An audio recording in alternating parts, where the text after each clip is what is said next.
Assalomu alaykum. Bugun sizlar bilan ta'limda innovatsion texnologiyalar haqida suhbatimizni davom ettiramiz. Bugungi mavzuda asosan noan'anaviy metodlar, talabalarning tanqidiy va ijodiy fikrlash ko'nikmalarini rivojlantirish haqida so'z boradi. Mazkur mavzuda alohida to'xtalib o'tadigan bandlarimiz ta'limda innovatsion texnologiyalarning qo'llanilishi, zamonaviy va rivojlantiruvchi ta'lim texnologiyalari, o'qitishning noan'anaviy metodlari, interaktiv usullari, pedagogik psixologik xususiyatlari, talabalarning tanqidiy va ijodiy fikrlash ko'nikmalarini rivojlantirish usullaridan iborat. Oliy ta'lim muassasalarida innovatsion ta'lim texnologiyalariga ko'ra pedagogik o'qituvchi kompetensiyasi quyidagi asosiy talablarga javob berishi kerak. O'qituvchi ta'lim berish, tarbiyalay olish, ta'lim oluvchilarning bilimlarini nazorat qila olish va xolisona baholay olish mahoratiga ega bo'lishi kerak. Shu bilan bir qatorda o'quv tarbiyaviy jarayonni tashkil etishda innovatsion pedagogik texnologiyalardan foydalanib olishi kerak bo'ladi. Pedagog o'qituvchi oldiga qo'yilgan mas'uliyatli va dolzarb vazifani bajarishi, ta'lim-tarbiya jarayonida bo'lgan yangicha qarashlarni shakllantirishi uchun quyidagi xislatlarga ega bo'lishi kerak. Zamonaviy ilmiy, madaniy va innovatsion texnologik taraqqiyotning mohiyatini chuqur tushuna bilishi kerak. Dunyo va inson haqidagi bilimlar tizimli, chuqur va keng nuqtai nazardan anglashi kerak. Kompyuterli ta'lim va o'qitishni boshqa texnik vositalarni ta'lim-tarbiya jarayoniga tatbiq eta olishi, shu bilan bir qatorda internet tarmog'i to'g'risidagi tushunchalarga ega bo'lishi va undagi axborot texnologiya mazmunini teran tahlil qilib olishi kerak va nihoyat pedagogik mehnatning samaradorligini tahlil etish usullarini bilishi kerak bo'ladi. Hozir sanab o'tgan sifatlarimiz bilan bir qatorda talabalarga o'z fani bo'yicha ilm berishda innovatsion texnologiyalarni qo'llay olishi, o'quv jarayonini foydalanish hamda o'quv materiallarini o'zlashtirishning yuqori darajasiga erishishi va talabalarni mustaqil fikrlashga va o'z fikrini erkin bayon etishga o'rgatishi lozim bo'ladi. Shu bilan bir qatorda o'z fanini mohir ustasi va fidoyi bo'lishiga erishishi, talabalarni barkamol inson bo'lishi uchun ularga o'zining izlanishlari, ijodkorligi orqali ta'lim-tarbiya berishi kabilarni talab qilishimiz mumkin bo'ladi. Biz o'z suhbatimiz jarayonida darsda innovatsiya haqida qator bir necha bor to'xtalib o'tdik. Innovatsiyani o'ziga ta'rif beradigan bo'lsak, avvalambor uni lug'aviy tahlil qilishimiz lozim bo'ladi. Innovatsiya bu lotincha novatio, ya'ni yangilik so'zdan olingan bo'lib, asosiy o'zagini shu yangilik tashkil qiladi va uni oldida ingliz tilidagi in, ya'ni kiritish qo'shimchasi butun mazkur iborani mazmunini tashkil etadi. Ya'ni innovatsiya yangilikni kiritish degan ma'noni anglatadi. Lekin har qanday yangilik ham innovatsiya bo'lavermaydi, balki u mavjud tizimni samaradorligini yuqori darajaga oshirishga olib keladigan o'zgarish, yangiliklargina innovatsiya hisoblanadi. Yangiliklar kiritish haqidagi fan faoliyati yangicha ta'lim tizimiga o'tish yo'lidagi harakatlar bilan asoslanadi. Shunga ko'ra, yangi bilimlarni ehtiyoj, innovatsiya, innovatsion xizmat ko'rsatish g'oyalarini tatbiq etishga qaratilgan ehtiyojlardan kelib chiqqan holda amalga oshiriladi. Ya'ni innovatsiya, ta'lim jarayoniga innovatsiya kiritish, umuman sohaga innovatsiya kiritish jarayonlarini o'rganadigan alohida fan hozir tashkil etilgan. Bu fan innovatika deb ta'rif beriladi. Innovatsion jarayonlar quyidagi bosqichlarga ajraladi. Ya'ni yangi g'oyani paydo bo'lish bosqichi. Bunda siz mazkur o'zingiz faoliyat olib borayotgan sohadagi biror bir muammo yoki bo'lmasam biror bir kamchilikni tahlil etish yoki uni takomillashtirish bo'yicha olib borgan g'oyalaringiz, fikrlaringiz, tadqiqotlaringiz jarayonida paydo bo'lgan takliflar, yangilik kiritish uchun usullarni o'z ichiga qamrab oladigan g'oya bosqichini keltirishimiz mumkin. Undan keyin yaratish bosqichi. Bunda aynan siz o'ylab topgan yangilikni, innovatsiyani amaliyotga joriy qilish uchun qanday bo'lish kerak, nima bo'lishi kerak, nima ishlar amalga oshirilishi kerak, jarayonda nimalarga ahamiyat berish kerak degan savollarga javob berish orqali uni yangilikni joriy etish usullarini yaratish bosqichini amalga oshirishingiz mumkin bo'ladi. Undan keyin to'liq ishlab chiqilgan yangilikni joriy etish usuli jarayonda amaliyotda qo'llab ko'riladi va bu kiritish bosqichini o'z ichiga qamrab oladi. Kiritish bosqichi siz o'zingiz sohangizda sinovdan o'tkazganingizdan keyin, kutilgan natijani bergandan keyin uni ommalashtirishga harakat qilasiz. Bu jarayon tatbiq etish bosqichi deb nomlanadi. Undan keyin siz kiritgan yangilik siz faoliyat olib borayotgan sohada ommalashib, rivojlanib bo'lgandan keyin bu shu sohada an'anaviy ta'lim shakli sifatida turg'unlik bosqichini bosib o'tadi. Ya'ni qator fan va soha vakillari shu siz taklif qilgan yangilikni odatiy usul sifatida foydalanib boradi va kutilayotgan natijalarni berishda davom etadi. Lekin vaqt o'tishi bilan bu biz taklif qilgan yangilik o'z kuchini yo'qotib, eskirib boradi va natijada almashtirish bosqichiga qadam qo'yadi. Bunda siz taklif qilgan usullar yanada yangilanishi yoki bo'lmasa boshqa usullar bilan almashtirilishi mumkin. Buning uchun ko'rib turganingizdek, siklimizni yana boshiga aylanib kelyapmiz. G'oya bosqichidan yana jarayon davom etaveradi. Hozir ko'rib turgan grafikimizda tushunishimiz mumkinki, har doim innovatsiyalar doimiy ravishda yangilanib, o'zgarib, rivojlanib boraveradi. Ta'limda innovatsion jarayonlarni ikki turda amalga oshirish mumkin, ya'ni jarayonni kuzatishimiz mumkin. Birinchisi stixiyali ravishda amalga oshirilgan innovatsiyalar. Bu kutilmaganda, to'satdan revolyutsion usullar bilan qo'llanilgan innovatsiyalar hisoblanadi. Bunda sohadagi ayrim elementlar, detallar tubdan o'zgartiriladi va yangilik kiritiladi. Odatda stixiyali rivojlantirish empirik innovatsiya joriy etish usullari hisoblanadi. Ya'ni kuzatishlarimiz natijasida olgan tajribalarimizni amaliyotga qo'llashga harakat qilgan harakat qilgan paytimizda stixiyali ravishda amalga oshirilgan innovatsiyalarga misol bo'ladi. Ikkinchi usulimiz bo'lsa ilmiy ishlab chiqilgan faoliyat natijasidagi innovatsiyalar. Bunda mazkur sohani ilmiy tadqiq etish natijasida o'rganib, undagi biror bir muammoni tahlil etib, ilmiy asoslangan holda yechimlar berilganda va berilgan yechimlarni amaliyotga tizimli ravishda joriy etilishi bu ikkinchi bosqichga misol bo'la oladi. Mazkur slayddan ko'rishimiz mumkinki, ta'limdagi innovatsiyalar shartli ravishda 3 guruhga bo'lishimiz mumkin.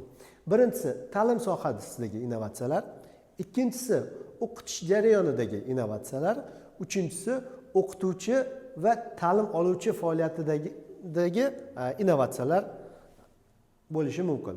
Ta'lim sohasidagi innovatsiyalar bu butun ta'lim tizimini qamrab olgan holda amalga oshiriladi. Bunga misol qilib, yaqinda qabul qilingan ta'lim to'g'risidagi qonunimizni yangilangan variantini misol keltirishimiz mumkin. O'qitish jarayonidagi innovatsiyalar bu ta'lim tizimini boshqarish jarayonidagi innovatsiyalarni o'z ichiga qamrab oladi. Asosan auditoriyada o'qituvchi va o'quvchi munosabatlarini tashkil etish jarayonida qo'llaniladigan barcha innovatsiyalar bu uchinchi turdagi innovatsiyalarga misol bo'lishi mumkin. Endi bizni suhbat jarayonida novatsiya va innovatsiya degan terminlarga to'xtalib o'tdik va innovatsiyaga alohida ta'rif berdik. Innovatsiya bu novatsiyani qo'llanishi, ya'ni yangilikni qo'llanishi deb aytib o'tdik. Quyidagi jadvalda innovatsiya va innovatsiyani o'zaro farqini ko'rishimiz mumkin bo'ladi. Ya'ni faoliyat ma'lum konseptual yondashuv asosida amalga oshirilib, uning natijasi muayyan tizimni rivojlanishiga yoki uni tubdan o'zgarishiga xizmat qilsa, u innovatsiya, ya'ni yangilik kiritish deb ataladi.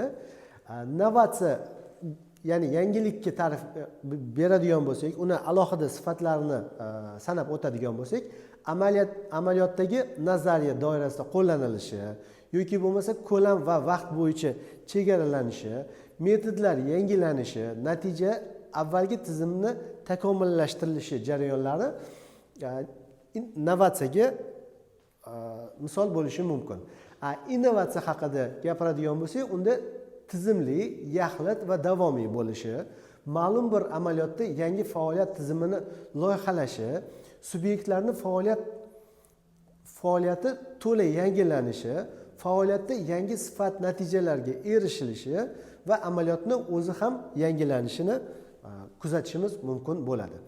Innovatsiya va innovatsiyani bir-biridan yana bir farqli jihati, innovatsiya ma'lum bir elementni o'zini yangilashi mumkin, lekin innovatsiya joriy qilingandan keyin uni innovatsiya sifatida sohaga qo'llaniladigan jarayonda bu o'zgarishdan oldingi, keyingi va u bilan yonma-yon ketadigan parallel sohalarni ham to'liq muhokama qilinishi, tizimlashtirilishi talab etiladi.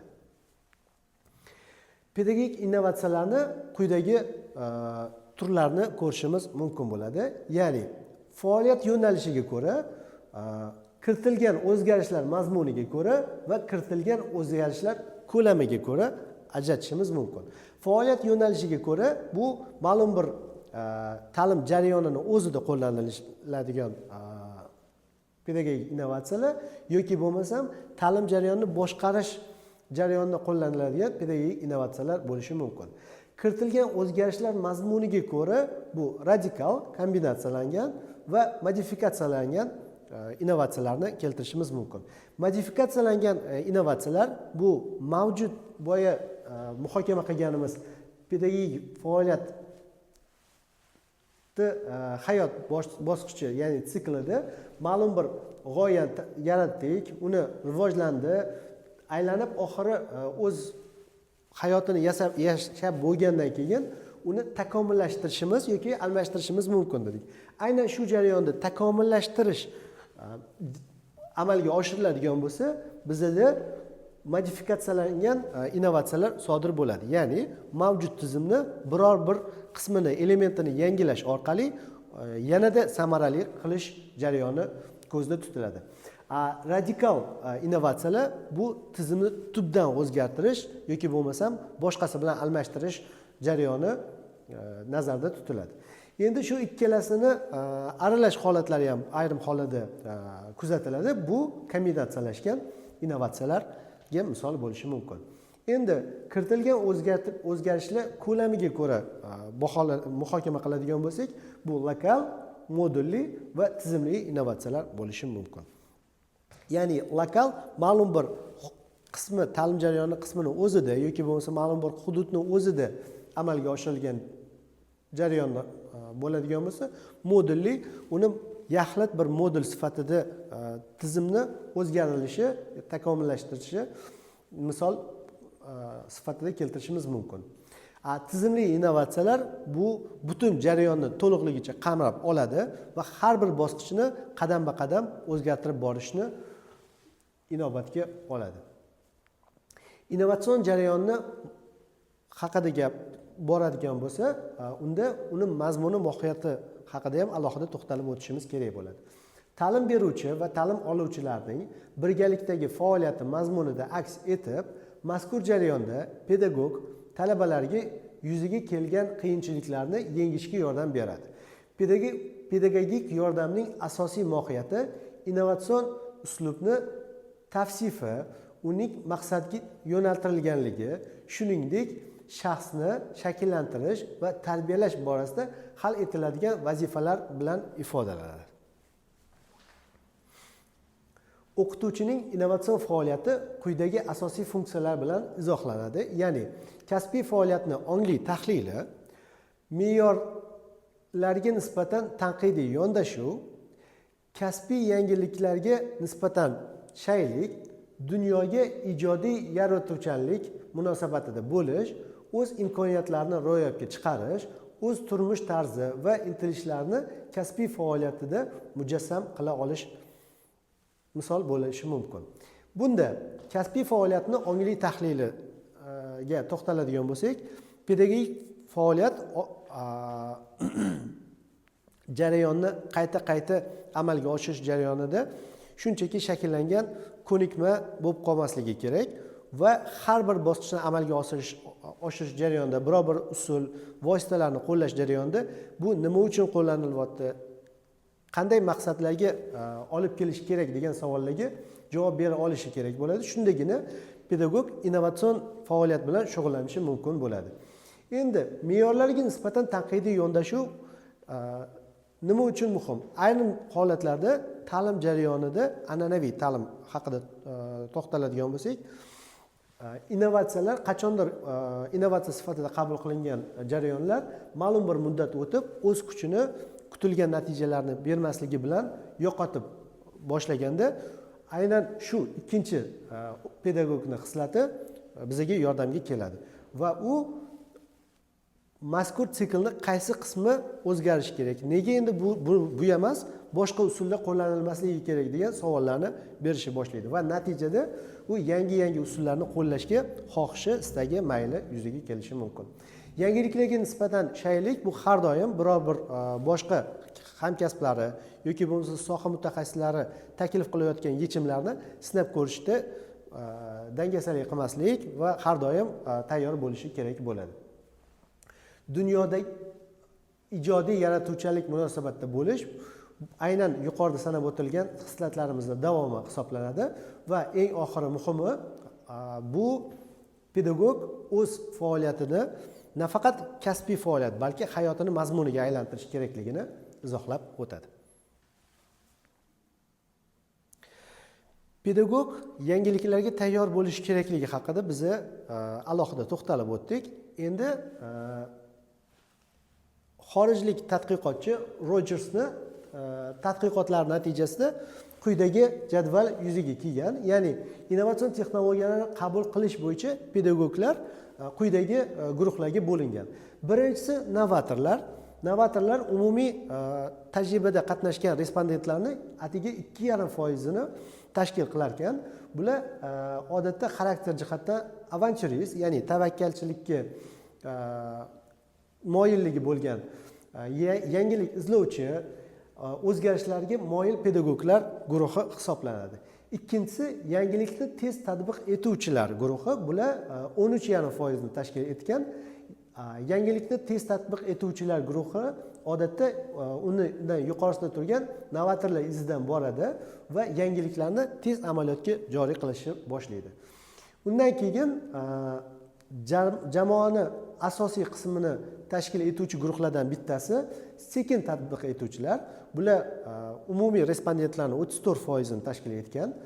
Ularning xarakteri yangilikni, texnologiyalarni o'zlashtirish uchun ma'lum bir vaqt talab etadi va kamdan kam hollarda yuqoridagi sanab o'tilgan yetakchilar qatorida harakat qilishadi. Undan keyingi guruhimiz ham ko'lam jihatidan ancha katta guruhni qismini tashkil etadi. Bular ham 34% guruh vakillari, ya'ni ular kech tatbiq etuvchilar. Ya'ni yangilikka shubha bilan qarashadi, shaxsiy manfaatlar uchun yoki ijtimoiy muhit bosim ostida yangiliklarni aniq foydali ekanligini tasdiqlangandan keyin ta'lim jarayoniga tatbiq etadi.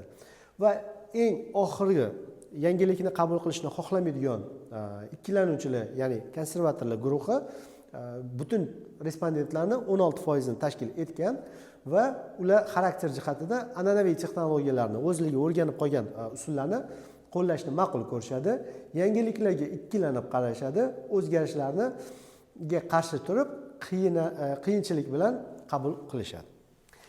Endi biz sizlar bilan zamonaviy va rivojlantiruvchi ta'lim texnologiyalari haqida gaplashamiz.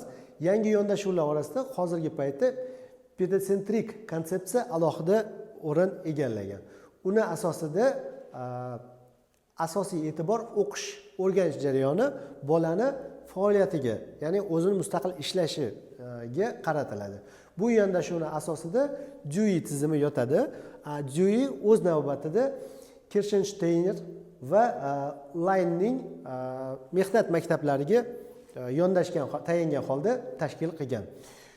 U shuningdek progressiv, ya'ni faoliyat orqali o'qitish deb ham nomlanadi. Amerikalik pedagog Dewey aynan shu nom bilan odatda bu usulni ilgari surgan. Dewey tizimi, ta'lim tizimi haqida gapiradigan bo'lsak, o'qitish jarayoni ta'lim oluvchilarning ehtiyojlari, qiziqishlari va qobiliyatlaridan kelib chiqqan holda tashkil etilishi kerakligini ta'kidlab o'tadi.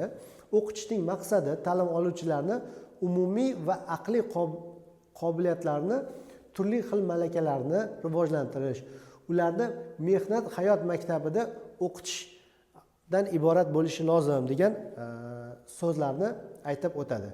Bunda mehnat hayot maktabi deganda hayotda yoki bo'lmasa biror bir o'sha sohasiga taalluqli ishni amalga oshirish jarayonida shaxsni rivojlantirish kerakligini o'qitirishga harakat qilingan. Buning uchun ta'limni tayyor bilimlar berish, yodlash va qayta takrorlash asosida emas, balki o'quvchilarni spontan, ya'ni to'satdan mustaqil faoliyatda bilimlarni egallash, kashfiyot sifatida tashkil qilish lozimligini uqtiradi. Bunday yondashuv bilish faoliyatini faollashtiradi va tafakkurni, muammolarni yechish malakalarini, shu bilan birga talabalarda mustaqillikni rivojlantirishga xizmat qiladi. Zamonaviy ta'lim texnologiyalarining didaktik tizimi shundan kelib chiqadiki, ikki tomon, ya'ni o'qitish va o'qish ta'lim jarayonida yaxlitlikni tashkil qilishi lozim va didaktika fanini predmeti bo'lib xizmat qilishi kerak bo'ladi. Zamonaviy ta'lim texnologiyalari dasturlashtirilgan, muammoli, rivojlantiruvchi o'qitish, gumanistik, kognitiv psixologiya kabi fanlar bilan birga hamkorlikda masofaviy ta'lim, modulli ta'lim singari yo'nalishlarda tashkil etilishi lozim bo'ladi. Rivojlantiruvchi ta'lim texnologiyalariga ta'lim oluvchi shaxsning qiziqishi va ehtiyojlarini, individual sifatlarini, ayrim sohalarda kuchli namoyon bo'ladigan bilimlarni, ijodiy qobiliyatlarni rivojlantirish texnologiyalari kiradi. Bunda har bir ta'lim oluvchining imkoniyatlarini hisobga olgan holda o'qitish jarayoni o'zgacha yondashuvli ta'lim orqali bir sifat bosqichidan ikkinchisiga o'tishni ta'minlovchi jarayon tushuniladi. Ta'limda axborot texnologiyalarini qo'llash haqida gapiradigan bo'lsak, bunda bir necha usullari hozir faol qo'llanilib kelmoqda. Ya'ni ekskursiya, ochiq ekskursiya usuli, blended learning, ya'ni aralash ta'lim usuli, internet orqali ta'lim, virtual stendlar, virtual ta'lim usullari, chatbot kurslari, ya'ni maxsus avvaldan tayyorlangan botlar, dasturlar orqali o'qitish, VR o'qitish tizimlari, videokonferensiyalar, vebinarlar, ommaviy ochiq kurslar va onlayn universitetlar ta'lim tizimida axborot texnologiyalarini qo'llashni eng keng tarqalgan usullardan hisoblanadi. Ta'limda axborot texnologiyalarini innovatsion vosita sifatida qo'llaniladigan bo'lsak, oldingi slaydda biza innovatsiya ta'lim shakllari haqida ko'rgan bo'lsak, endi vosita sifatida jarayonni muhokama qilamiz. Ta'lim jarayonida axborot texnologiyalari smart portallar, multimedia vositalari, virtual atlaslar, virtual universitetlar, texnologik platformalar, simulyatorlar, 3D, 4D, 5D texnologiyali dasturlar, interfaol doskalar, prezentatsiyalar, elektron darsliklar, virtual trenajyorlar, virtual kampus, ta'lim portallari, virtual kutubxonalar kabi shakllarda foydalanib kelinmoqda. O'qitishni noan'anaviy metodlari, interaktiv usullarni, pedagogik psixologik xususiyatlari, talabalarni tanqidiy va ijodiy fikrlashni rivojlantirish usullari haqida gaplashamiz. Bunda avvalambor o'qitish usullarini muhokama qilib olishimiz kerak bo'ladi. Ya'ni o'qitishni usullar haqida so'z borgan paytda an'anaviy ta'lim shakllari odatda passiv ta'limga misol sifatida keltiriladi. Bunda pedagog talaba bilan muloqot qilib boradi. Ko'rib turgan grafiklarda strelkalar pedagog va talabani, ta'lim beruvchi va ta'lim oluvchilarning o'zaro munosabatlarini, yo'nalishini ko'rsatib boradi. Endi shu jarayondan keyingi bosqichi faol, ya'ni aktiv ta'lim misolida beriladi. Bu jarayonda faol ta'limda pedagog talabaga murojaat qiladi, ya'ni avvalgi bosqichda pedagog tayyor ma'lumotlarni talabaga yetkazgan, talaba shunchaki passiv tinglovchi sifatida ishtirok etib, ma'lumotni yodlagan bo'lsa, faol ta'lim shaklida talaba pedagog bilan bevosita muloqotga kiradi va jarayonni mustahkamlashga, yana qiziqarli bo'lishiga xizmat qiladi. Bundan keyingi hozirgi kunda eng keng talab qilinayotgan ta'lim shakli bu interfaol, ya'ni interaktiv ta'lim shakli hisoblanadi. Bu jarayonda pedagog va talaba bevosita o'zaro munosabatda bo'lishini bilan bir qatorda talabalarning o'zi ham mustaqil o'zaro munosabatda bo'lishi talab etiladi. Interfaol ta'limni boshqa ta'limlardan ustunligi shundaki, interfaol ta'lim aynan talabani mustaqil izlanishga, mustaqil ishlashga talab etadi. Natijada ta'lim jarayoni yakunlangandan keyin ham lifelong learning konsepsiyasi asosida talaba mustaqil ravishda o'z ustida izlanishi, sohani o'rganishi va kasbiy va shaxsiy jihatdan rivojlanib borishi mumkin bo'ladigan ko'nikma va malakalarni egallab borishi mumkin bo'ladi. Avval ko'rib o'tgan grafikimizda an'anaviy, ya'ni passiv ta'lim haqida gaplashib o'tdik, lekin an'anaviy ta'lim jarayonini tark etgani yo'q. Buni haligacha o'ziga yarasha afzalliklari, ustun jihatlari mavjud. Quyidagi slaydda biz an'anaviy ta'lim jarayonini, ya'ni ta'lim jarayoni markazida o'qituvchi bo'lgan ta'lim shakllarini, afzalliklari va kamchiliklarini ko'rishimiz mumkin bo'ladi. Uni afzalliklari ma'lum ko'nikmalarga ega bo'lgan va aniq ma'lumotlar, tushunchalarni fanni o'rganishda foydalanishimiz mumkin bo'ladi. O'qituvchi tomonidan o'qitish jarayoni va o'qitish muhitini yuqori darajada nazorat qilinishi mumkinligini kuzatishimiz mumkin bo'ladi. Vaqtdan unumli foydalaniladi, aniq ilmiy nazariy bilimlarga tayaniladi, o'qituvchini pedagogik mahoratiga yuqori talab qo'yiladi. Kamchiliklar haqida gaplashadigan bo'lsak, talabalar passiv ishtirokchi bo'lib qoladilar. O'qituvchini to'la nazorati barcha talabalar uchun motivatsiyani vujudga keltirmaydi. Talabalar o'qituvchilar bilan bevosita muloqotga kirisha olmaydi. Individual yondashuv bo'lmaganligi, talabalarni o'zlashtirish imkoniyatlari turli xil bo'lganligi sababli guruh bo'yicha o'zlashtirish darajasi past bo'lib qolishi mumkinligi xavfi yuzaga kelishi mumkin. Shu bilan bir qatorda tashabbuskorlik, mustaqil o'rganish va yechimlarni qabul qilish uchun sharoitlar yetarli bo'lmaydi. Shu bilan bir qatorda o'qitishni noan'anaviy texnologiyalar haqida gapirib o'tishimiz lozim bo'ladi. Talabalarni faolligini oshirishga, pedagog va talabalar o'rtasidagi hamkorlik va qaytaruvchan aloqa, ya'ni refleksiyani o'rnatishga, yangi zamonaviy o'qitish texnologiyalarini o'quv jarayoniga tatbiq etishga qaratilgan ta'lim texnologiyalari hozirgi paytda zamonaviy va noan'anaviy ta'lim texnologiyalari sifatida qaralyapti. Bunda noan'anaviy o'qitish orqali talabalarni majburiy itoatkorlikdan ongli mas'uliyatlikka yo'naltirish amalga oshiriladi. Ya'ni talabalar ma'lum bir chegaralangan axborotni o'zini o'zlashtirib, shu bilan kifoyalanib qolmaydi va ta'lim jarayonining natijasi o'qituvchi tomonidan berilgan axborotni shunchaki qaytarib chiqarib berish yoki uni atrofida biror bir qo'shimcha ma'lumotlarni boyitish bilan chegaralanmasdan o'zligi mustaqil ravishda tadqiqot olib borishi mumkin bo'ladi. Bunday talablarning yuzaga kelishiga asosiy sabab bundan 10 yil avval informatika sohasi vakillari tomonidan taklif qilingan bir axborotni sababchi sifatida keltirishimiz mumkin. Ya'ni informatiklar axborotni o'rganish jarayonida shu xulosaga kelishganki, 2000 yillikka yetib kelganimizda ta'lim jarayonini o'zida emas, umuman hayotimizda axborot hajmi har 2 yilda 2 baravarga oshayotgani kuzatildi.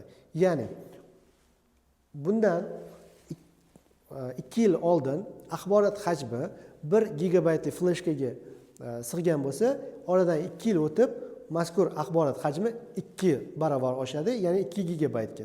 Undan yana 2 yil o'tgandan keyin 4, undan keyin 8, 16 geometrik progressiya bilan o'sib boraveradi.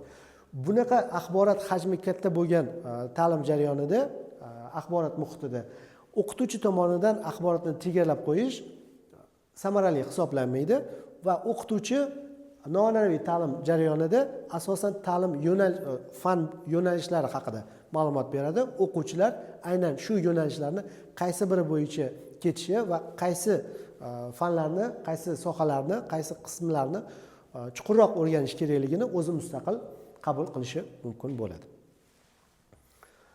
Noan'anaviy ta'limda talabalar quyidagilarni o'rganadilar. Ya'ni nazariy bilimlarni amaliy qo'llash usullarini izlab topishni o'rganishadi. O'quv materiallarini birgalikda muhokama qilishadi. Tashabbus ko'rsatishi, shaxsiy fikrlarni shakllantirishi, ifodalash va asoslashni o'rganishadi. Individual farqlarga qaramasdan hamkorlik qilishni, layoqatlarni namoyon qilishni o'rganishadi. Bir-birini muvaffaqiyatini ko'rsatish, bir-birini qo'llab-quvvatlashni, ya'ni jamoada ishlashni o'rganishadi. Shu bilan bir qatorda umumiy vazifalarni bajarish uchun tuzilgan kichik guruhlarda mahsuldor samarali ishlashni o'rganishadi. O'qitishni noan'anaviy usullariga hozirgi kunda quyidagilarni keltirishimiz mumkin. Ya'ni hamkorlikda o'rganish. Bunda talabalar guruhlarda o'zaro ishlash asosida ta'lim olishni amalga oshirishadi va bu jarayon turlicha amalga oshirilishi mumkin. Berilgan ma'lum bir muammoni hal qilish yoki bo'lmasam mustaqil ravishda sohani o'rganish ko'rinishida bo'lishi mumkin. Lekin qanaqa bo'lishidan qat'iy nazar, hamkorlikda o'rganishning afzalligi boya aytib o'tganimizdek, katta hajmdagi axborot bilan ishlash imkoniyatini beradi. Modellashtirish shakli bunda ideal hayotda va jamiyatda yuz beradigan hodisa va jarayonlarni ixchamlashtirilgan va soddalashtirilgan ko'rinishini, ya'ni modelini auditoriyada yaratish va ularda talabalarni shaxsan qatnashishi va faoliyati asosida ta'lim olishni ko'zda tutuvchi metod hisoblanadi. Aynan modellashtirish metodiga o'yinli texnologiyalarni misol keltirishimiz mumkin bo'ladi. Masalan, rolli o'yinlar yoki ko'rinishida tashkil qilingan paytda o'qituvchi tomonidan avvaldan shakllantirilgan voqea hodisa belgilab berilgan o'quvchilarga ma'lum bir rol sifatida, vazifa sifatida beriladi va mazkur jarayonni yechimini topish, muammoni hal qilish uchun butun guruh jamoada birgalikda ishlashi talab etiladi. O'rganishni tadqiqot modeli bunda talabalar muayyan muammoni yechishga yo'naltirilgan mustaqil tadqiqot olib borishni ko'zda tutuvchi metod hisoblanadi. Bunda aynan aniq fan sohalari ko'p bu metoddan foydalanishadi. Tadqiqotlar olib borish, eksperimentlar olib borish jarayoni aynan shu modelga misol bo'lishi mumkin. Endi interaktiv faoliyat turlari quyidagi ko'rinishlarda amalga oshirilishi mumkin. Bunda aynan talaba va o'qituvchi o'rtasidagi munosabatlar asosiy kriteriy sifatida qaralyapti. Ya'ni pedagog va talaba munosabatlari, talaba munosabatlari, pedagog talabalar guruhi munosabatlari, talaba va guruh munosabatlari, guruh bilan guruhni o'zaro munosabatlari va talaba kompyuter o'rtasidagi munosabatlar ko'rinishida amalga oshirilishi mumkin. Umumiy jarayon haqida qisqacha bermoqchi bo'lgan ma'lumotlarimiz shulardan iborat edi. E'tiboringiz uchun rahmat.